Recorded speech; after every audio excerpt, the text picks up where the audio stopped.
Vous aimez la France? Vous aimez la parcourir, la découvrir, partir à sa rencontre. Vous avez même parfois l'impression de bien la connaître. Nous avons tous une petite plage, une petite crique, une clairière, un hameau ou un chemin qui n'appartient qu'à nous, loin des sentiers battus, et que nous ne voulons partager qu'avec ceux que nous aimons. C'est cette France-là que nous voulons vous faire découvrir à travers 100 lieux qu'il faut absolument voir dans votre vie.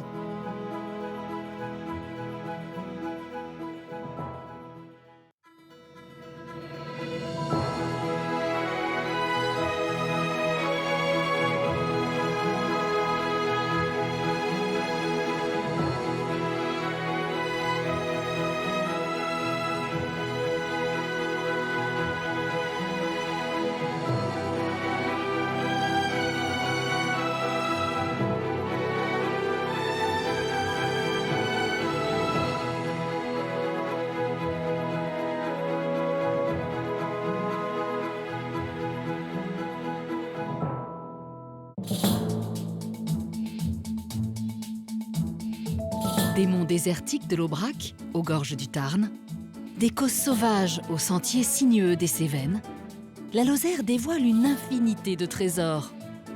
Entre plateaux calcaires et reliefs granitiques, elle fourmille de paysages colorés qui se déploient le long des parcs naturels protégés.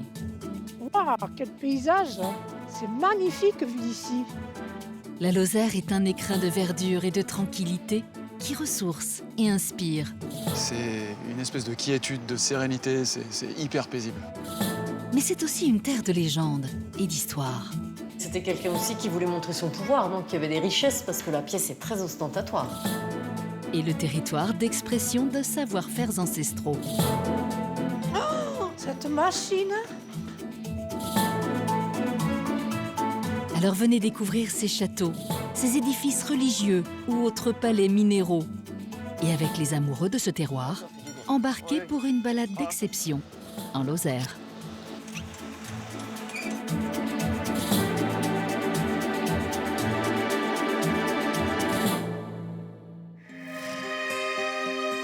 Notre voyage commence au sud du département, dans le pays des Causses, où alternent terre d'alpage et luxuriantes forêts. Ces immenses plateaux calcaires sont creusés de profondes vallées. Leurs contours escarpés se dessinent le long des rivières de Lozère.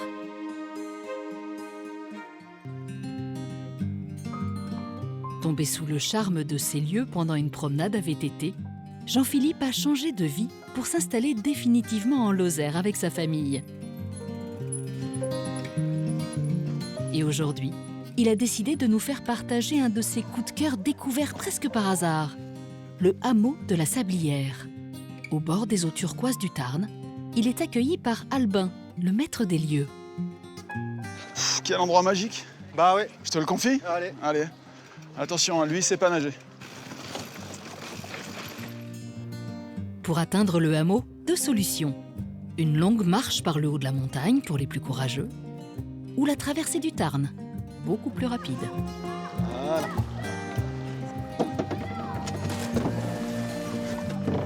Allez, je te suis.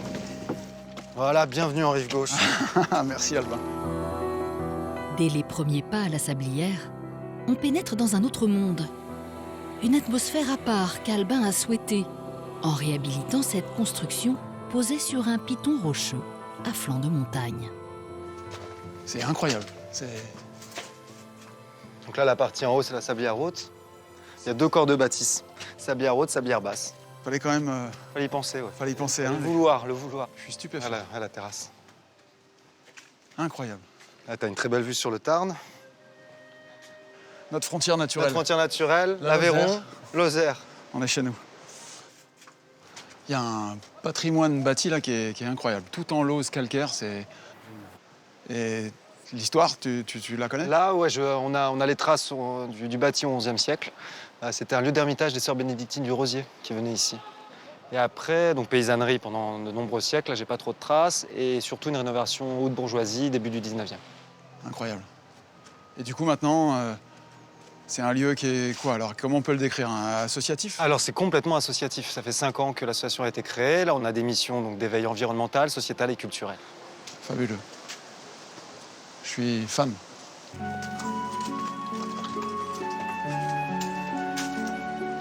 Manifestement, Albin a gagné son pari. Tout ici appelle au partage et à l'échange. 9 petites maisons pour recevoir artistes, agriculteurs et promeneurs curieux qui profitent de la douceur des lieux. Il y a plein de petits endroits, Plein de petits spots là un peu isolés. pour se poser. Waouh. Alors, tu sais ce que je ressens depuis qu'on est ici là? Non. C'est une espèce de quiétude, de sérénité, c'est hyper paisible. On souhaite reprendre le temps tout court et prendre le temps aussi de réfléchir. Et justement, sur les réflexions que l'association mène sur son volet sociétal, c'est celui de l'alimentation. Et donc on est en pleine expérimentation ici sur comment amender une terre pour que dans 3 ans, on puisse effectivement relocaliser notre agriculture et pouvoir se nourrir. Remettre plus de paysans Dans le pays. dans le pays. Parce qu'un pays sans paysans, Ça ça marche pas. Ouais, je partage ce point de Ça vue. marche pas. Un enjeu important pour le hameau, puisqu'il s'agit de faire renaître les cultures sur les terrasses en friche qui surplombent la sablière.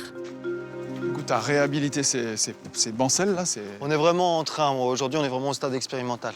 On sait qu'il nous faut 3 ans pour avoir vraiment un résultat. La patience est un atout majeur pour cultiver à l'ancienne ces terres difficiles d'accès, avec les seules eaux de pluie et sans entretien particulier.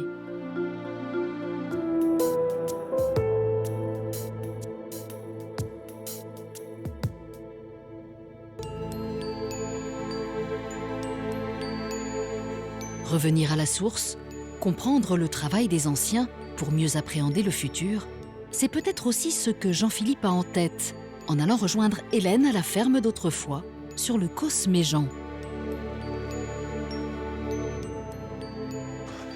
C'est magnifique l'endroit. Ça te plaît? Ouais, superbe. Allez, viens, je vais te faire un petit voyage dans le temps. Effectivement, les bâtiments du XVIIe, XVIIIe et même XIXe siècle sont parfaitement conservés. La ferme est restée intacte.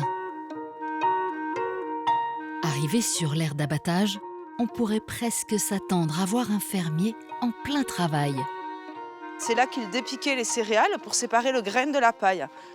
Et tu vois, ici tu as cette fenêtre, ça s'appelle le boussourlet. Ils faisaient tomber la paille directement par là. Et il y a 5 mètres de hauteur, mais ça leur permettait de faire ça sans trop se fatiguer. Sans trop se fatiguer.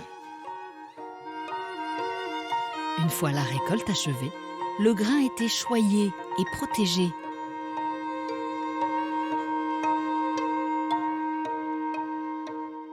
Et donc pour le protéger des rats, à l'extérieur il y avait des chats et à l'intérieur on utilisait le cépou. Ça, Oui, pour le protéger des rats. oui. Mais comment ça fonctionnait alors du coup? Alors en fait, tu avais une ficelle qui tenait le couvercle remonté sur la partie haute. Et au bout de cette ficelle, il y avait du fromage. Quand le rongeur venait manger le fromage, il rongeait la ficelle. Et là, tu peux lâcher. Il se retrouvait plat comme dans les dessins animés des Looney Tunes. Ouais. C'est pas enviable comme sort. Non. Non. Mais les céréales n'étaient pas les seules à mériter les attentions des fermiers de l'époque. À l'heure de la traite, l'agriculteur devenait éleveur et les cloches de ses brebis résonnaient dans tout le Causse Méjean. Tiens, regarde cette pièce. Voûtée, c'était la bergerie. C'était là où étaient les brebis, donc. Ouais, je vois les trépieds, les seaux, Voilà, les mangeoires. exactement. Et je vois des trous là dans le mur là. Qu'est-ce que c'était ces trous? En fait, ces trous, c'était les pondoirs pour les poules l'hiver quand il faisait froid, pour qu'elles continuent à pondre. Et elles pondaient là, comme ça, elles bénéficiaient de la chaleur des brebis. Alors ça c'est incroyable. Moi si tu m'avais demandé où loger les poules, je t'aurais dit là. Et non, ça, c'est la micro-caravane du berger. Ça s'appelle le tuèche et c'est là où il dormait la nuit. L'été, quand il fait trop chaud pour que les brebis mangent la journée, elles mangent la nuit et donc le berger, pour pouvoir être près d'elles, dormait là-dedans. Tu veux dire que le berger dormait à l'intérieur? Absolument. Il le mettait sur des parcelles à l'extérieur et il dormait dedans. Mais c'est tout petit. Ah, le cossenard était petit et trapu. Ouais, j'aurais pas pu être berger. Non. En fait, les camping-caristes n'ont rien inventé. Et non, et tu n'es pas au bout de tes surprises. À la fin de l'automne, on rentrait les brebis et le berger abandonnait les alpages. Il avait alors la possibilité de dormir à la ferme. Un confort sommaire, mais appréciable pour faire face aux rigueurs de l'hiver. Et alors, dis-moi Hélène, ça, ces 2 pièces de bois là, c'est assez curieux. Qu'est-ce que c'est? Alors, on a l'impression que c'est des porte-manteaux. Alors, ce n'est pas des porte-manteaux, ce sont des témoins de voûte. Tu peux les faire bouger. Donc ils bougent, c'est normal. Voilà, tant que ça bouge, c'est que la voûte est saine.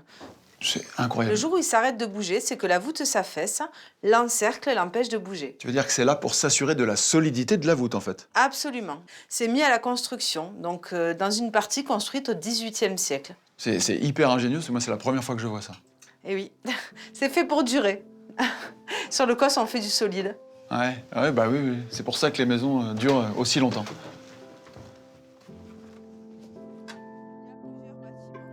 À la nuit tombée, les propriétaires de l'époque, les patrons comme on les appelait, et les ouvriers agricoles se retrouvaient dans la cuisine, autour de la table familiale. C'est ici qu'on préparait à manger la cheminée, le vaisselier, le potager, l'ancêtre de l'évier ici. On arrive au bon moment, en fait, alors, du coup. Ah, Qu'est-ce qu'on mange, alors? tu as la chance d'être attablé avec le clone de mes arrière-arrière-grands-parents, mais je crois que c'est pas eux qui vont te préparer à manger. Donc viens, j'ai autre chose à te proposer. Alors là, ça, je suis d'accord. Je suis pas le dernier pour manger. Ah, Tiens, installe-toi. qu'est-ce qu'on a de bon, là? En pays cosnard, la gourmandise peut être tout sauf un défaut. Et avec ce plateau de fromage de brebis, Hélène fait de Jean-Philippe un homme heureux. Les meilleurs fromages du Cosméjean sont là, en fait. Tu sais quoi, Hélène? Ça valait vraiment le coup de monter en vélo jusque-là. Ah, Après le ravissement des papilles, c'est avec les yeux que Jean-Philippe va pouvoir profiter d'une autre merveille du Causse. À Hurs-la-Parade, il retrouve Dominique pour découvrir l'Avenne Armand, un trésor enfoui à plus de 60 mètres de profondeur. Salut Dominique. Salut, ça va? Oh, dis-moi. Attends, rassure-moi là. C'est pas par là que tu veux qu'on descende là? Non, pas du tout. Je voulais qu'on se retrouve ici parce que, en fait, le 19 septembre 1897, un Louis Armand a découvert la grotte par ce puits. D'accord. Mais je te rassure, on va prendre le funiculaire Ah, ok. pour y accéder. Ok, je te suis. Une solution rassurante, même si Jean-Philippe avait une autre idée pour la descente. C'est parti. Et t'as pas voulu que je descende en vélo là? Ah, t'aurais pu le faire, si, Ouais, mais bon, ça aurait été sympa. faut connaître l'endroit. Ouais, je comprends bien. Et nous voilà arrivés. Alors, quand je te disais qu'on allait arriver dans un endroit exceptionnel, Waouh. t'as jamais vu ça. Effectivement, la première impression est saisissante. Waouh. Mais ce qui surprend le plus, ce sont les dimensions de cette cavité souterraine. Il paraît qu'on peut y loger le premier étage de la Tour Eiffel. Tout à fait, oui. C'est à peu près les proportions d'un stade olympique. Le tour complet de la grotte fait environ 400 mètres.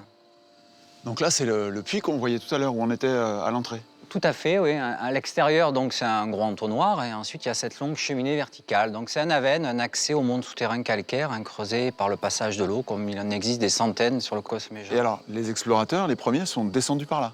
Effectivement, les premiers explorateurs sont descendus à l'aide d'une échelle de corde attachée à une charrette et des bœufs en surface. Le joyau qu'ils y ont découvert était à la hauteur des risques encourus. Les compressions sont incroyables. Oui, on ne se rend pas compte, certaines font entre 20 et 30 mètres de hauteur. C'est immense. Plus on avance, plus ça grandit. En progressant dans ce monde souterrain, l'absence de repères fait perdre les notions habituelles d'espace et de temps. Alors, tu sais, Jean-Philippe, la formation de la cavité elle date de plus de 4 millions d'années et tout ceci est dû au travail de l'eau. Ce sont les infiltrations des eaux des pluies qui ont provoqué l'érosion et la dissolution de cette partie de roche calcaire. 4 millions d'années. C'est incroyable comme échelle de temps.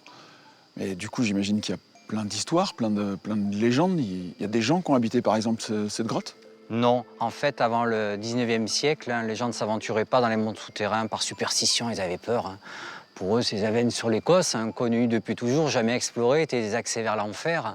En plus, parfois, des gens disparaissaient dans ces endroits. C'est très dangereux, ces avennes. Elles sont des puits verticaux, ça rajoutait du mystère.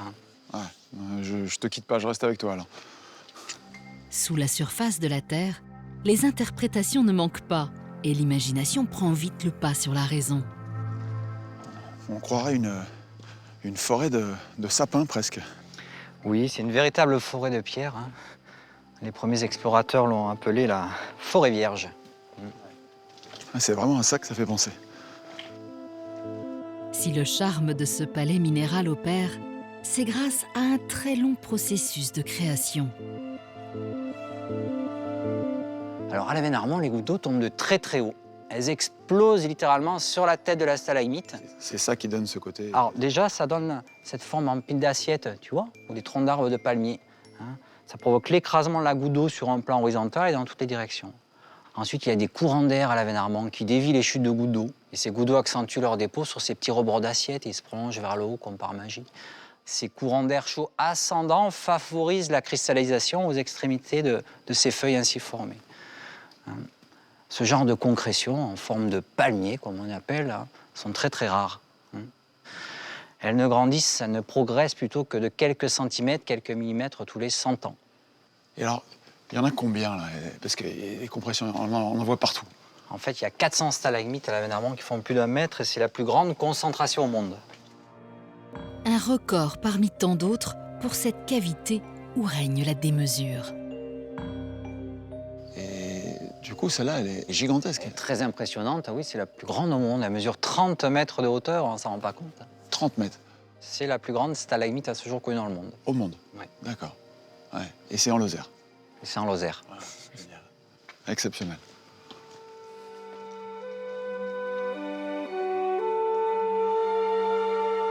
Jean-Philippe, récemment installé en Lozère, est tout sauf déçu. On le saurait à moins, tant ces sculptures venues de la nuit des temps sont impressionnantes. D'autant qu'en surface l'attend une autre merveille, culinaire cette fois. À Florac, dans l'arrière-boutique de sa boucherie, Florence prépare une saucisse traditionnelle de Lozère. Eh ben, je tombe bien. Ben ouais, J'arrive juste à temps. voilà. Ah, les fameuses saucisses aux herbes. Aux herbes. Donne-moi un peu le secret de ces saucisses là. Alors, c'est des blettes, la grande feuille, là, avec la côte blanche, qu'on fait cuire dans de l'eau. Et puis, on la mélange à de la chair à saucisse de porc. Voilà, tout simplement. Et une petite astuce pour qu'elle soit plus souple, on fait blanchir de la peau de cochon, la couenne du cochon, on la fait blanchir et on la hache dedans. Donc, ça fait une saucisse nettement plus souple. Un bon produit est toujours gage de réussite, à condition d'avoir la bonne recette. À Bédouac, Jean-Philippe va rejoindre Pierrette sur la terrasse de son restaurant. La Lozérette, l'endroit parfait pour cuisiner le précieux butin. Mais tu vois, tu arrives à point, la table est mise, Ah, je vois que tu m'attendais. voilà. Alors raconte-moi un peu là, ces saucisses, parce que tu sais que je suis pas originaire du coin moi. Du coup, j'ai déjà goûté ça, ces saucisses aux herbes là. Raconte-moi, c'est quoi l'histoire? Alors la saucisse d'herbe, c'est une des charcuteries que l'on fabrique lorsqu'on tue le cochon. Parce qu'il était 2 traditions de tuer le cochon, c'était une alimentation pour toute l'année. Et donc, elle est aux blettes, les blettes qui sont un légume d'hiver. D'accord. Jean-Philippe retrouve ensuite Thibaut, le jeune chef de la Lozérette, qui a déjà préparé un bouillon de bœuf dont il a le secret. Des herbes aromatiques locales, ainsi que les fameux oignons doux des Cévennes. Donc Jean-Philippe, je te laisse mettre les saucisses dans l'eau. D'accord, je les mets toutes. Tu mets toutes les saucisses dans l'eau pour les cuire. Ça marche. Je les mets dans l'eau. Ok. Et voilà, c'est parti pour 10-12 minutes de cuisson. Alors après? On va prendre les oignons, on va les émincer finement, comme ça, comme ceci là. On va faire rissoler ça dans l'huile d'olive. D'accord.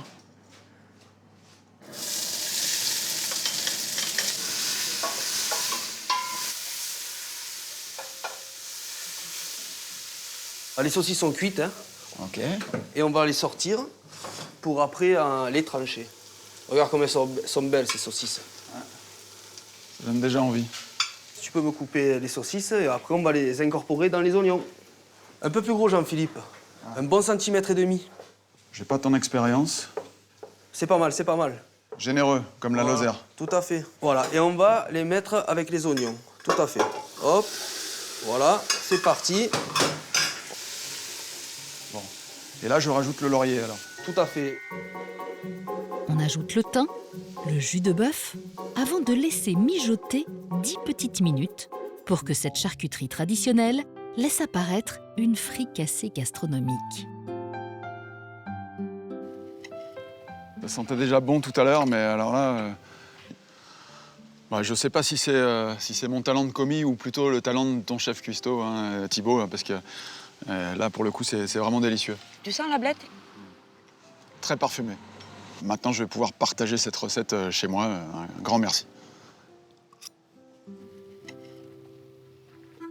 Comme Jean-Philippe, vous tomberez sous le charme de cette partie de la Lozère dont rien ne laisse indifférent.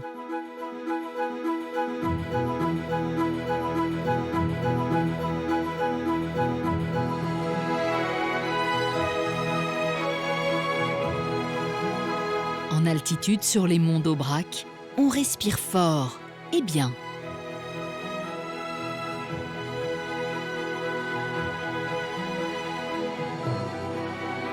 La beauté sauvage de ces paysages montagnards en font un lieu à part qui a définitivement conquis Cécile. Maître de conférences en agronomie à Nancy, elle est venue s'installer en Aubrac pour revivre ses souvenirs de vacances d'enfance. Ça fait du bien. Oui, oui. Ah, ça fait du bien. Agricultrice et productrice de thé, Cécile continue d'arpenter cette Lozère chargée d'histoire. Et aujourd'hui, elle a rendez-vous avec Marie-Philippe. J'arrive! C'est magnifique ici, mais alors pourquoi avoir choisi cet endroit? Parce qu'aujourd'hui, il fait particulièrement froid. Je suis ravie de t'accueillir ici parce que c'est vraiment le cœur du plateau de l'Aubrac, un lieu très emblématique, à la fois parce que nous sommes sur le chemin de Saint-Jacques, le GR65, et puis qu'il y a cette belle croix sur un très vieux pont qui est sur le Besse, notre rivière un peu fétiche qui traverse tout le territoire. Jusqu'à l'an 1000, ce chemin de Compostelle traversait des forêts de hêtres et de sapins. Voulant protéger les pèlerins des brigands, des moines ont coupé les arbres, donnant au mont d'Aubrac son aspect actuel. Depuis, les Lozériens ont trouvé un autre partenaire de choix pour entretenir le paysage, des bêtes à cornes particulièrement gourmandes. Là, on a une race rustique qui, grâce à sa capacité à manger une herbe un peu rude, un peu une herbe difficile, permet d'avoir des paysages aussi jolis et aussi ouverts qu'on a là. Et c'est aussi une race qui a été, si j'ose dire, pratiquement ressuscitée, parce qu'il y a 50 ans, elle avait presque totalement disparu. Et maintenant, c'est une race qui a une vraie importance, dont la viande est unanimement reconnue, qui est exportée. Ah Donc oui. c'est une race qui a un rôle identitaire, finalement, pratiquement important sur notre plateau. Ah, tout à fait. En Aubrac, il y a en effet plus de têtes à cornes que d'habitants. Nous sommes 4 habitants au kilomètre carré. Et donc, pour communiquer entre ces villages très dispersés, il y avait des chemins comme celui-ci. Alors là, moi, je trouve ça toujours très agréable de marcher entre des jolis murets de pierre et à l'ombre des frênes comme ça, c'est quand même le mieux. C'était très facile, les champs étaient pleins de pierres, donc on dépierrait, on construisait des petits murs, on plantait avec des frênes qui étaient un complément alimentaire pour les vaches. Et puis, on allait se rendre des visites. Et de ce fait, il y a un réseau absolument extraordinaire de chemins sur toute la surface du Laubrac qui permettent de découvrir une variété de paysages incroyables. Nous sommes donc bien au paradis des randonneurs. Mais pour apprécier les monts d'Aubrac, la marche n'est pas le seul moyen de découvrir ce coin de Lozère. Avec Laurent, un moniteur d'équitation, c'est sous un autre angle que Cécile va admirer ces territoires autrefois destinés à l'alpage.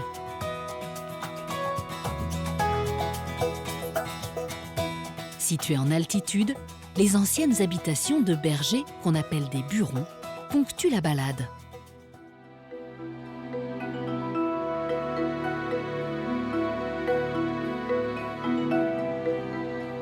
Moi, j'aurais aimé vivre à l'époque des buronniers. Toi, t'aurais aimé rester là du mois de mai au mois d'octobre, un peu isolé là, faire le fromage? Ah oui, moi, traire les vaches à la main, transformer le lait, faire le fromage, ça m'aurait plu. Il y a des moments où il devait faire un peu froid. Ah oui, ça devait pas être toujours facile, oui. Vestige de cette activité, les Burons incarnent encore l'authenticité de l'Aubrac. Puis le soleil se couche sur la montagne, les ombres s'allongent, la lune se dessine dans le ciel et toutes sortes de légendes ressurgissent. Présent depuis toujours sur les terres du Gévaudan, le loup fascine autant qu'il effraie. Talc. Hut. C'est au parc aux loups de Sainte-Lucie que Cécile va retrouver Audrey et approcher l'animal comme jamais elle ne l'aurait imaginé. Bonjour. Bonjour, je t'attendais. Je t'ai préparé ça. Ah, c'est pour moi, bah, ça c'est gentil, mais d'habitude pour mon pique-nique, moi je préfère la viande de cuite. On va la garder pour les loups alors. On y va? De véritables friandises qui permettront de voir de plus près les nombreux spécimens du plus grand parc d'Europe consacré aux loups. Donc, au total, actuellement, on en a 91 de différentes origines, puisqu'on va présenter des loups d'Europe, Pologne, loups de Canada, Mongolie ou Sibérie. Et tous ces loups-là, donc vous restez toujours en captivité? Oui, ils sont nés en captivité et vont vivre toute une vie de captivité. Et alors, finalement, tous ces loups en captivité, là, ils vous servent à quoi? En fait, on passe pas mal de temps à les observer, à les étudier. Ça apporte beaucoup d'informations au niveau de tout ce qui est comportement au sein de la meute, tout ce qui est communication. Et bien moi, j'ai bien envie d'aller les voir de plus près. Mais c'est en gardant la bonne distance que Cécile va faire la connaissance de 3 magnifiques loups canadiens. Ouais, alors là, avec ce pelage, ces yeux jaunes au milieu, là, ils sont impressionnants. On se croirait presque revenu au temps de la bête du Gévaudan. Au XVIIIe siècle, une mystérieuse créature fait des ravages chez les gardiens de troupeaux. Une série de drames inexpliqués qui donnent naissance à la fameuse légende noire des vallées de Lozère. Il y a 250 ans, au moment des faits, du loup, il y en avait partout. C'est l'animal tout ce qu'il y a de plus commun, même titre que le renard maintenant. À cette époque-là, si on était capable de laisser des enfants, des jeunes femmes garder des troupeaux tout seuls, ils avaient quand même compris qu'il n'y avait pas un réel danger de la part de cette espèce-là. Et puis, il y a aussi des victimes qui n'ont pas été tuées, mais qui ont été blessées. Et eux-mêmes n'ont jamais parlé de loup, mais de bêtes. Ils ne savaient pas vraiment à quoi ils avaient affaire. Or, ils ne connaissaient le loup à l'époque. Donc alors, en fait, autour de l'histoire vraie, il y a eu un fantasme, et on a souvent parlé de la bête, justement. Oui, exactement. Et pas du loup. Pour Audrey, il n'y a aucun doute, le loup est hors de cause. Pour autant, cette triste histoire a la dent dure et contribue toujours à la mauvaise réputation du loup. Alors là, ce que je te propose, c'est quelque chose d'un petit peu exceptionnel. On va aller dans un enclos. Vraiment? Oui, on va vraiment rentrer. Et ça risque rien, enfin là on va passer les grilles. T'inquiète pas, ils sont très sympas. Par contre, si tu veux les garder à côté de toi, ne pas faire de gestes brusques, des choses comme ça.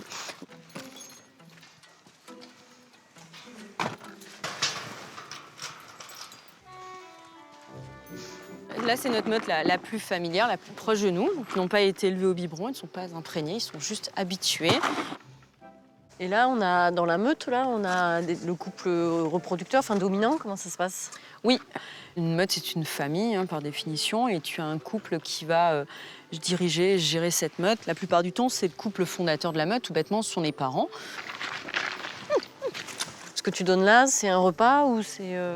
Non, ce sont des friandises. On appelle ça des amuse-gueules. On va les distribuer pendant les animations, les visites guidées, les choses comme ça. Des petits cubes de viande, donc là, c'est du bœuf. Jasp, tiens, Titi. Et après, il y a un repas plus conséquent. En fait, on les nourrit 3 fois par semaine à l'aide de viande qu'on récupère dans les abattoirs, des environs. Et là, la distance qu'ils ont par rapport à nous, c'est parce qu'ils te connaissent? Oui, ils nous connaissent. En fait, ils ont une mémoire visuelle, olfactive, auditive, donc ils réagissent à notre voix dès qu'ils nous repèrent. C'est bien la première fois que je m'approche d'aussi près pour voir des loups. Une expérience que Cécile n'est pas prête d'oublier.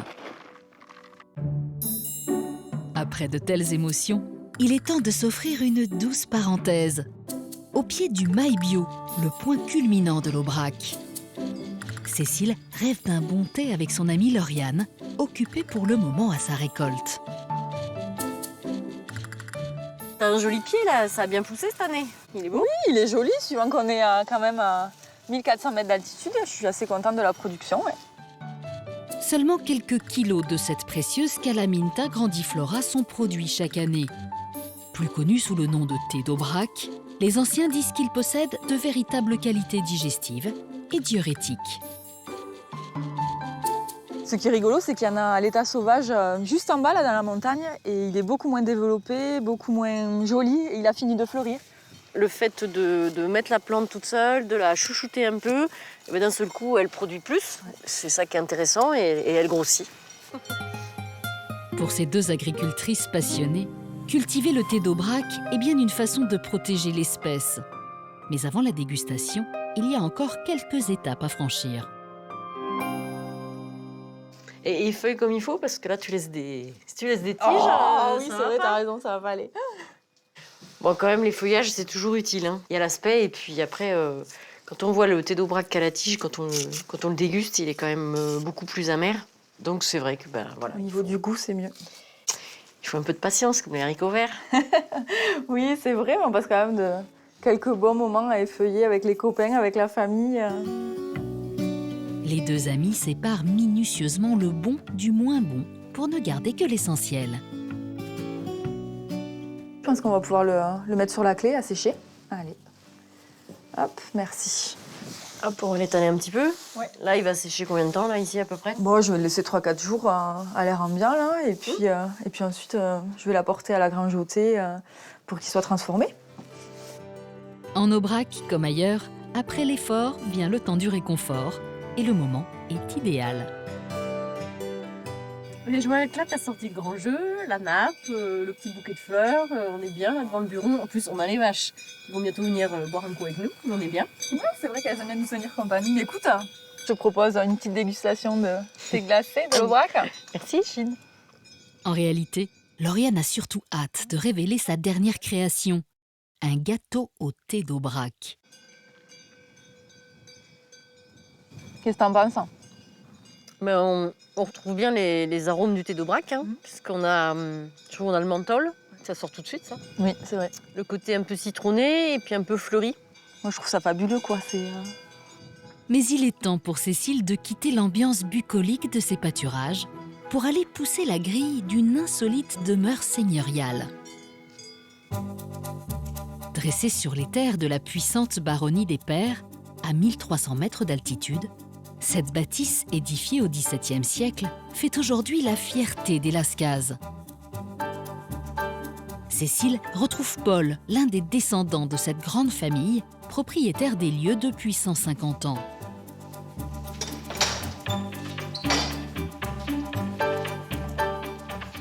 Bon, bienvenue au château de la Baume.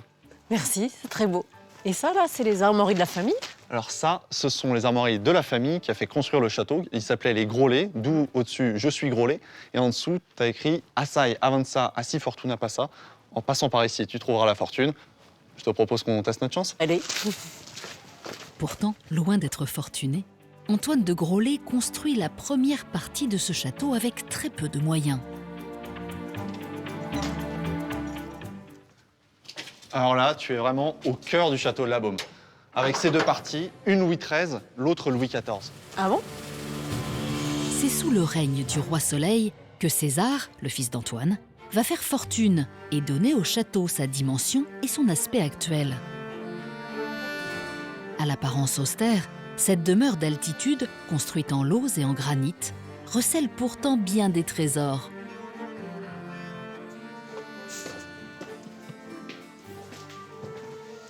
Waouh, elle est impressionnante, cette pièce. Il devait se passer des choses importantes ici.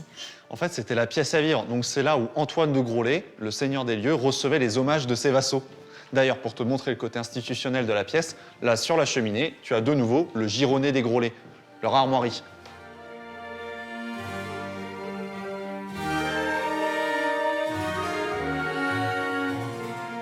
Et ça, c'est quoi, ça? C'est impressionnant, une botte de géant, non? Qu'est-ce que c'est? Ça, en fait, c'est la botte de 7 lieues. Plus sérieusement, tous les 7 lieues, tu avais des relais de poste et du coup, les postiers fonçaient à travers les bois et pour se protéger des branches, ils mettaient cette surbotte.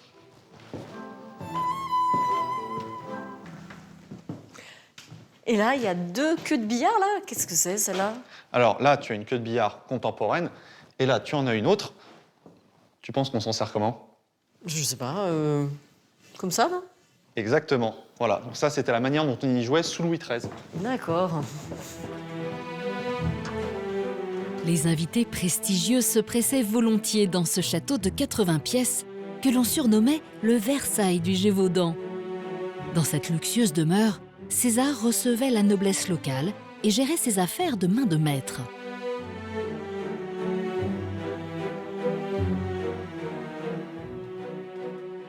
Alors là, Cécile, tu es vraiment au centre du pouvoir des gros laits. Le bureau de César, d'ailleurs, assieds-toi derrière, tu vas voir. Là, on n'est plus en Lozère. Ah non, là, tu es totalement en Italie. Tu as des peintures qui sont apportées d'Italie. Tu as même là un lustre de Murano. César était un vrai mécène. Devenu bailli du Gévaudan avant d'être lieutenant général du roi pour le Languedoc, César était un homme riche et puissant, par lequel passaient de très nombreux documents. De précieux témoignages sont conservés derrière une lourde porte métallique dans la salle des archives.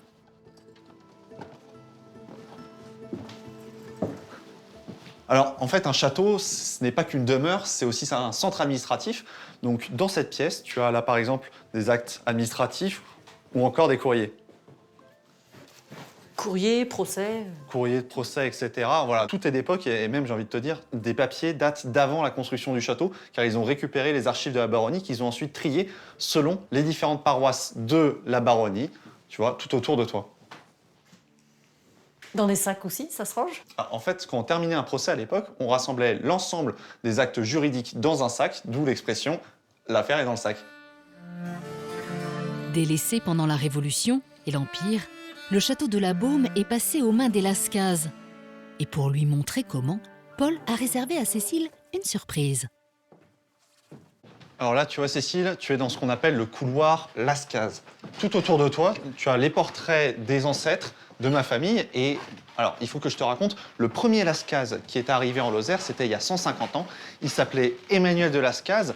Il est tombé fou amoureux de ce département, de ce château. Et c'était un personnage assez haut en couleur parce que, comme tu peux le voir, il s'est fait représenter en habit de chevalier. C'est mon arrière-arrière-grand-père qui pourtant était sénateur de la Troisième République.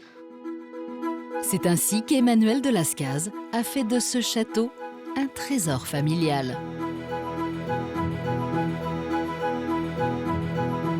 C'est entre le pays mandois et les reliefs de la Margeride que notre voyage se poursuit.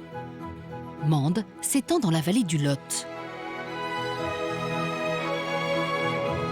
La cité a été construite au IIIe siècle et s'est développée sur les reliques de Saint Privat, un ermite qui vivait à proximité sur les hauteurs du mont Mima.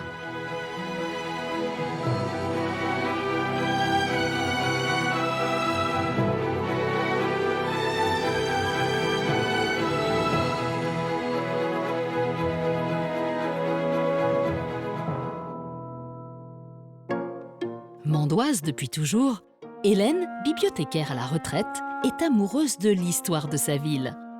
C'est sur le vieux pont Notre-Dame qu'elle retrouve Alexandre, un guide de la cité lozérienne. T'es prête pour cette balade mandoise? Eh bien allez, allez, parti. On y va. Carrefour commercial entre le Languedoc et l'Auvergne depuis le Moyen-Âge, le centre-ville de Mende garde les traces d'un prestige d'antan tout au long de ses ruelles bordées de belles demeures. Oh là là, cette porte, moi je l'avais jamais vue. Belle porte Depuis le du temps, ouais, elle est belle, ouais. XVIIIe siècle. Et certains lieux, surtout connus des initiés, méritent le détour. Alors Hélène, Waouh. viens voir, je te présente Oh là là. l'ancienne pharmacie de l'hôpital. Magnifique. Le lieu idéal pour préparer, comme Hélène, le remède de votre choix dans l'apothicaire de l'ancien hôpital, version XVIIe siècle. Ouf, mais c'est lourd. Et oui, hein, fallait être Et costaud là, pour il être fallait pharmacien. écraser les... Voilà, on écrasait tous les produits. Flacon d'origine encore rempli, étiquette toujours présente, tout est là pour se sentir mieux. À Mende, il y a aussi les incontournables, comme la cathédrale Notre-Dame et Saint-Privat. Édifiée au-dessus du tombeau de l'ermite, sa construction est décidée en 1360 par Urbain V, un pape d'Avignon, né en Lozère. Alors regarde Hélène, juste là-haut, dans le triangle, est-ce que tu vois le visage avec les grosses joues? Ouais, je le vois. C'est Borée, le vent du Nord. Borée, ça te dit quelque chose peut-être? Ouais. Oui, aurore boréale. Eh oui, boréal, tout ce qui est en lien avec le Nord. Donc on est ici sur la porte nord de la cathédrale et c'est par là qu'on va rentrer. D'accord. Merci.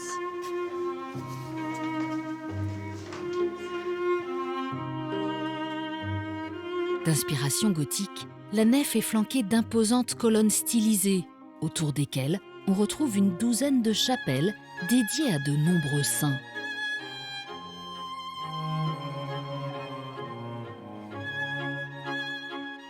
L'édifice offre à la vénération des fidèles une Vierge noire qui suscite légendes et suppositions. Ah oui, elle est noire. Ah oui, le visage, il est bien noir. Est-ce que tu sais pourquoi? Mais j'ai entendu dire que les Vierges noires venaient de Judée. Alors oui, la tradition, elle prétend que toutes les Vierges noires proviennent des croisades. Les dernières analyses qu'on a eues sur les quelques-unes qui ont été restaurées feraient plutôt penser qu'elles viennent du sud de l'Europe et qu'elles sont devenues noires à cause de la fumée des cierges. Mais les cierges, ça ne fait pas de la fumée noire. Hein.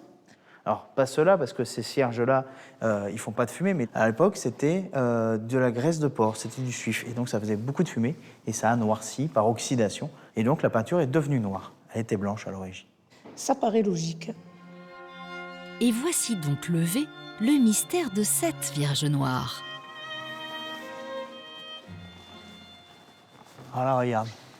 Tu as les 8 grandes tapisseries commandées par Monseigneur de Piancourt à Aubusson au tout début du XVIIIe. Elles sont jolies, hein? Elles sont belles, ouais. C'est magnifique. Hein. Des œuvres qui retracent les moments forts de la vie de Marie. Après ces pièces d'exception, Alexandre a une surprise pour Hélène. Oh Hélène, tu le connais ça? Ah oui. C'est le battant de la non-pareille. Oui. La plus grande cloche du monde. Et ben nous, on va C'est ça aller... Ah bon, je croyais que c'était la surprise. Non, c'est la surprise, c'est là. Je t'emmène dans le clocher. Ah, d'accord.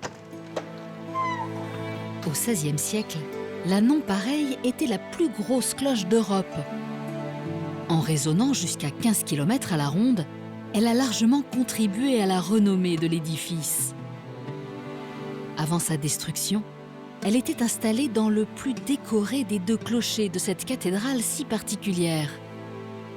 En façade, 2 tourelles asymétriques de hauteur et d'inspiration radicalement différentes se dressent comme pour signifier l'union de 2 mondes.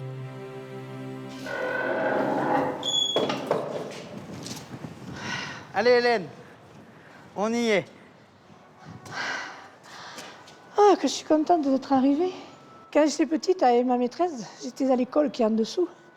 On montait souvent, quand j'avais une dizaine d'années. Et ça me rappelle des souvenirs extraordinaires, c'est fabuleux. Alors, je sais pas si tu te souviens, mais on allait au café en bas chercher les clés pour monter Je au m'en souvenais clocher. pas, non. Il y a même un monsieur qui était venu ici, il avait préparé des roses, un seau de champagne pour demander sa femme en mariage juste ici.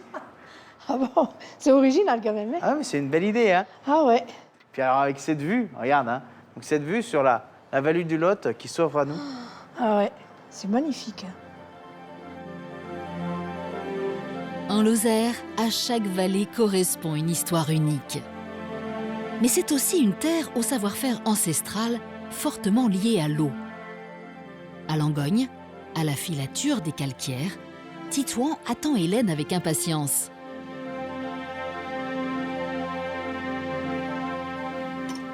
J'ai un petit cadeau pour toi. Qu'est-ce que c'est? Mais comme tu peux Une voir, c'est une manivelle. manivelle. Ça sert à quoi? Suis-moi, je vais te montrer tout de suite. Attention à la poutre. Hélène ignore qu'elle s'apprête à mettre en route le moteur de la filature. Alors Hélène, fais le tour de l'escalier Oui. et tu vas venir enclencher la clé que je viens de te remettre sur la prise de la vanne. Et pour l'ouvrir, tu tournes dans le sens des aiguilles d'une montre. Parfait. Vas-y, Franco.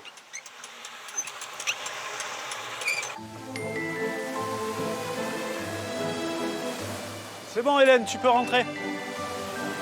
Vieille de 500 ans, cette roue à aube actionnait la plus grosse meule à grains du village. Puis, à partir du 19e siècle, le bruissement de l'eau résonnait 24 heures sur 24 et la force hydraulique servait à la transformation du blé la nuit et permettait de travailler la laine le jour. Waouh! Alors tu vois, l'arbre au-dessus de nos têtes, Ouais. eh bien, il permet d'actionner l'ensemble des machines de la filature. Et quant à lui, il est actionné grâce à la roue que tu viens d'ouvrir. À la grande roue d'en bas. Tout à fait. Ouais. D'accord. C'est beau, hein? Allez, je vais te faire travailler un petit peu. Oula. Mets-toi à l'arrière de la machine. Qu'est-ce que c'est cette machine? Alors c'est une cardeuse nappeuse. Ça va nous permettre de créer en fait une grande nappe de laine. Ah, super. T'es prête? Ah oui, oui, super. Allez, je te la mets en route.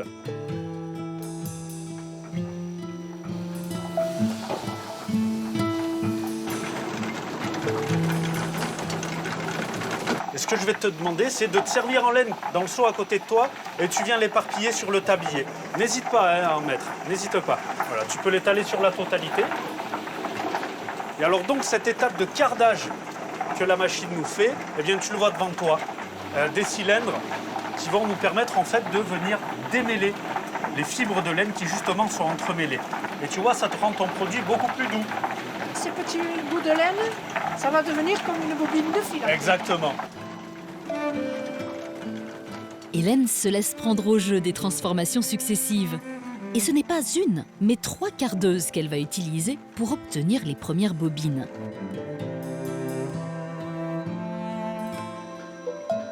À l'étage supérieur, Cécile est aux commandes du joyau de la filature. Notre apprentie fileuse arrive pour l'ultime étape. Oh, cette machine, qu'est-ce que c'est? C'est la dernière mule Jenny de France, de 9 mètres de long sur 120 fusettes. Et ça sert à quoi?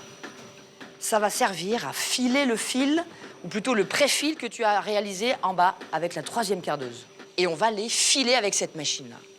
On va les torsader juste là, sur toute cette longueur. Ah, super. Qu'est-ce que je peux faire pour t'aider? Tu vois cette petite cale là? Ouais. Tu peux la retirer, on la remettra après. On va d'abord coucher le fil qu'on vient de créer. Voilà. Tu es prête? Je suis prête. Allez, c'est parti. Conçue en Angleterre, un siècle avant son arrivée à Langogne, en 1850, la mule Jenny, cette fileuse bobineuse, fonctionne encore comme au premier jour. Pas mal. On vient de filer le fil. Bravo. Super. Alors, il est fin. Ah oui, il est fin. Trop fin, en fait, pour aller jusqu'au tricot, jusqu'à l'écheveau. Ouais. Donc, il va falloir le doubler avec une 2e machine, l'assembleuse bobineuse, et enfin, le retordre avec la retordeuse moulineuse. Donc après, je peux partir avec ma laine et aller tricoter mon pull vert pour l'hiver. Super. Ouais. L'hiver étant encore loin, c'est sans pull qu'Hélène va rejoindre Daniel au cœur du parc des Cévennes, sur les plateaux des Grands Causses. Ce féru d'archéologie est aussi un amoureux de son territoire. Ce qui est très intéressant ici, c'est qu'on a une vue, Ah, la vue, c'est une magnifique. belle vue sur une partie du sud de la Lozère. Ouais, Donc ici, on est sur le mont Lozère et on voit au fond le mont Égual. ouais. Daniel a des idées très précises sur les travaux manuels qu'exerçaient les hommes il y a 5000 ans. Ici, les préhistoriques sont venus, ils ont creusé, ils ont fait des bassins, des cupules, C'est creusé par la main de l'homme? main de l'homme avec un caillou, quoi. Ah Voilà. ouais. Donc c'était pour faire descendre de l'eau, mais c'était de l'eau peut-être d'origine divine dans leurs esprits. D'accord, Voilà. pour les rituels et pour... C'est possible, mais on ne peut pas le prouver. Hein. Ouais. Ils en ont fait partout, ils en ont fait plus de 1000 dans tout ce secteur. Ouais. Et ici qu'un qui est très beau, et qui est là, donc qui est sur ce sommet-là. Ça a dû être quand même assez difficile de faire ça en hauteur, là. Donc là aussi, c'est des bassins, donc pour faire une fontaine durant la préhistoire.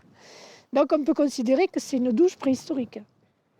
Ça, on peut considérer ce que tu veux. Hein. Effectivement, le mystère reste entier. Associées à des pratiques rituelles ou non, les cupules sont bien la preuve d'une réelle présence humaine, datant probablement de l'ère néolithique. Mais pour Hélène, le plus surprenant reste à venir. À quelques kilomètres, sur le site préservé de la Chame des Bondons, se dressent fièrement des colosses de pierre venus d'un autre temps. Ah ouais, il Et est beau voilà, tu celui-là. Celui-là, c'est le plus grand. Combien il mesure? Il fait hauteur 5 mètres environ. Ouais. Et comme ils l'ont planté, on sait à peu près, ça doit descendre de 1,50 m de plus. Donc ça faisait 6 mètres. 6 mètres 50. Voilà, tu vois, voilà. Et on sait comment il faisait. Ouais. Donc le bas était vraiment très étroit, comme ça. Ouais. C'était pour pouvoir le planter en profondeur. Donc il y en a qui ont été tombés et qui ont été identifiés. C'était tous comme ça. Donc on sait qu'ils ont fait ça pour bien le positionner en profondeur. Les hommes préhistoriques ont placé ces statues de pierre sur les lignes de crête des monts environnants. Pour Daniel, il suivait surtout les points d'impact de la foudre, cherchant ainsi à attirer la bienveillance divine.